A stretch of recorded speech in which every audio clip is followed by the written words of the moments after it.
అందరికీ నమస్తే అండి. ఇక్కడ వైఎస్ఆర్ కాంగ్రెస్ పార్టీ ఒక నిర్ణయం మీద, ఒక అంశం మీద ఖచ్చితంగా నిర్ణయం తీసుకోవాలి. ఆ పార్టీ పెద్దలు, ఆ పార్టీలో ఉన్న ప్రముఖులు, నిపుణులు, విజ్ఞులు, చదువుకున్న వాళ్ళు, పార్టీ అధినేత, కీలక నాయకులు అందరూ కూడా కూర్చొని కొన్ని గంటల పాటు, కొన్ని నిమిషాల పాటు చర్చించి వాళ్ళొక క్లారిటీకి రావాలి.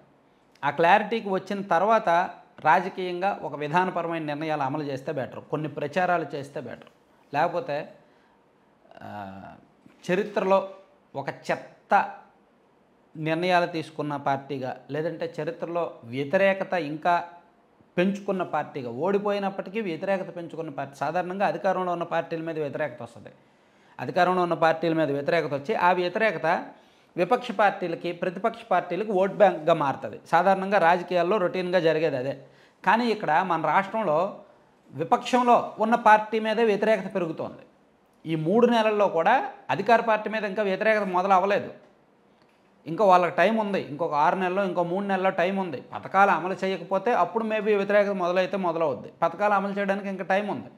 కానీ విపక్షం మీద వ్యతిరేకత మొదలవుతుంది. ఎందుకంటే వాళ్ళు చేస్తున్న దుష్ప్రచారం, వాళ్ళు రాస్తున్న చెత్త వార్తలు, చేస్తున్న ఫేక్ ప్రచారాల కారణంగా. సో ఇది వాళ్ళకి రాష్ట్రం మీద పగ ఉందా, ప్రజల మీద పగ ఉందా, లేదా తెలుగుదేశం పార్టీ మీద పగ ఉందా అనేది తేల్చుకోవాలి ఫస్ట్. అది తేల్చుకొని దానికి తగ్గట్టు వాళ్ళ ప్రచారాలు ఉండాలి, వాళ్ళ రాజకీయ విధానాలు ఉండాలి, వాళ్ళ రాజకీయపరమైన నిర్ణయాలు ఉండాలి. అది చాలా ముఖ్యమైన అంశం. వైసీపీలో పెద్దలందరూ వీలైతే దీని మీద ఒక క్లారిటీకి రండి. మీకు టీడీపీ మీద పగ అయితే టీడీపీతో పోరాడండి, చంద్రబాబు గారితో పోరాడండి. కానీ మీరు చేస్తున్నది ప్రజల మీద కక్ష సాధిస్తున్నట్టు, లేదా రాష్ట్రం మీద కక్ష సాధిస్తున్నట్టు ఉంది. రాజధాని ఆల్రెడీ గత 5 ఏళ్లలో రాజధాని లేదు. రాష్ట్రం విభజన జరిగి 10 ఏళ్ళు దాటింది. ఇప్పటికీ మనకు రాజధాని ఏది అంటే చెప్పుకునే పరిస్థితి లేదు. సో అమరావతినైనా రాజధానిగా నిలబెట్టడానికి తెలుగుదేశం పార్టీ కూటమి ప్రభుత్వం కంకణం కొట్టుకుంది. సో మీరు ఎలాగా 5 ఏళ్ళు అధికారంలో ఉండి రాజధాని విషయంలో ఏమీ చేయలేకపోయారు కాబట్టి అట్లీస్ట్ మీరు రాజధాని విషయంలో ఫస్ట్ ఒక నిర్ణయానికి రండి. అది రాష్ట్రానికి ఇంపార్టెంట్. రాజధాని అనేది not linked to YSR Congress party, అది తెలుగుదేశం పార్టీ. అది not related to political party. That's related to public, that's related to government. మరి అలాంటప్పుడు రాజధాని విషయంలో ఇంకా ఎందుకు విషప్రచారాలు? మీరు రాజధాని విషయంలో ఒక నిర్ణయం తీసుకున్నారు, దాన్ని ప్రజలు యాక్సెప్ట్ చేయలేదు. మీరు ఏదైతే రాజధాని అన్నారో, ఏదైతే పరిపాలనా రాజధాని అన్నారో, ఎక్కడి నుంచి అయితే మేము పరిపాలిస్తామని చెప్పారో అక్కడ ప్రజలు మీకు ఓట్లు వేయలేదు. భారీ మెజార్టీలు రాష్ట్ర వ్యాప్తంగా తెలుగుదేశం పార్టీ వాళ్ళకి, కూటమి వాళ్ళకి ఎక్కువ మెజార్టీలు వచ్చింది వైజాగ్లోనే. వారు కలలో కూడా ఊహించినటువంటి మెజారిటీలు. పల్లా శ్రీనివాసరావు గారికి 95,000 మెజారిటీ ఎవరైనా అనుకున్నారా? భీముల్లో గంటా శ్రీనివాసరావు గారికి అంత మెజార్టీలు అనుకున్నారా? సో మొత్తం అక్కడ పోటీ చేస్తున్న అందరికీ కూడా భారీ మెజార్టీలు వచ్చాయి. 60,000, 70,000, 80,000, 90,000. అంటే విశాఖ ప్రజలు చాలా చెత్తగా వైసీపీని ఓడించారు. సో అంటే రాజధాని మాకు వద్దని వాళ్ళు ఒప్పుకున్నట్టు మీరు రాజధాని విషయంలో క్లారిటీకి రావాలి, ఒక నిర్ణయం మీద ఉండాలి, అమరావతిని యాక్సెప్ట్ చేయాలి. చేయలేని పక్షంలో ఒకసారి ఆచితూచిన నిర్ణయం తీసుకోవడం మంచిది. అమరావతి మీద విష ప్రచారాలు, విద్వేష ప్రచారాలు ఎక్కువ అవుతున్నాయి, పర్టికులర్గా ఈ మధ్య.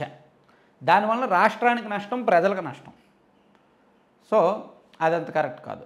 అలాగే వరదల్లో కూడా వైసీపీ చేస్తున్న రాజకీయం అక్కడ ప్రజల మీద పగబెట్టినట్టుంది, లేదా విజయవాడ మీద పగబెట్టినట్టుంది. ఏదో తెలుగుదేశం పార్టీ మీదో, టీడీపీ మీదో, కూటమి మీదో, పవన్ కళ్యాణ్ గారి మీదో, చంద్రబాబు గారి మీద పగబెట్టినట్లేదు, వాళ్ళ మీద పోరాడుతున్నట్లేదు. అక్కడ ప్రజల మీద పోరాడుతున్నట్టుంది, ఆ ప్రాంతం మీద పోరాడుతున్నట్టుంది. అక్కడ వరదల్లో విలవెల్లాడుతుంటే అసలు వైసీపీ వాళ్ళు వెళ్ళి ఏమైనా చేశారా? స్వచ్ఛంద సంస్థలు కదులుతున్నారు, నాయకులు కదులుతున్నారు, లోకల్లో ఉన్న పెద్దలందరూ కదులుతున్నారు. అసలు ఎవరికి తోచినంత సాయం వాళ్ళు చేస్తున్నారు. ఆ లక్షలాది కుటుంబాలు బాధల్లో ఉన్నారో ఆదుకుందామని. వైసీపీ పార్టీ పరంగా ఏం చేశారు? ₹1 కోటి ప్రకటించారు, ఇచ్చారా? ఏమన్నా లబ్ధి చేకూర్చారా ఆ బాధితులకి? లేదు.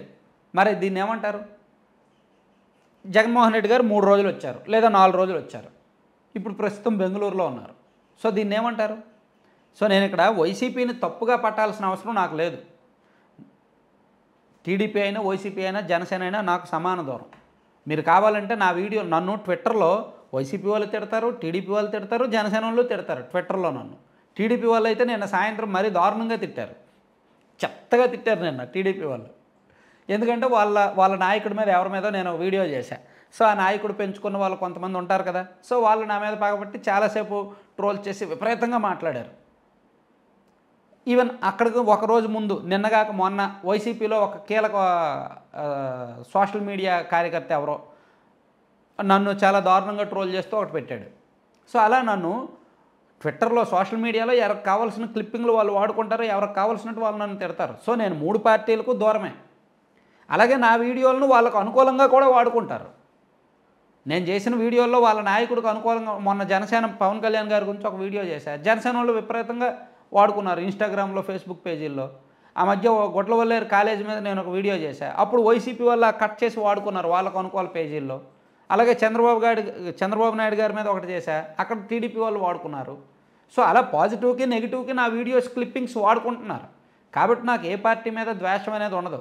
సో అది అర్థం చేసుకోవాలి. సో వైసీపీ వాళ్ళు విధానాలు, నిర్ణయాలు బాగోవట్లా. వాళ్ళు 2019లో గెలవడానికి కారణం ఫేక్ ప్రచారాలు. అప్పటి వరకు అధికారంలో ఉన్న టీడీపీ మీద ఫేక్ ప్రచారాలు చేసి సక్సెస్ అయ్యారు, జనం నమ్మారు. సో ఏమైందంటే చాలా సింపుల్గా ఒక కుక్క పులిలాగా చారలు వేసుకొని రోడ్డు మీద తిరిగింది. వర్షం పడింది, ఆ పులి చారలన్నీ తెగిపోయి అది కుక్క అని తెలిసిపోయింది. సో ఆ తర్వాత ఎన్నికల్లో కుక్కను ఓడించారు.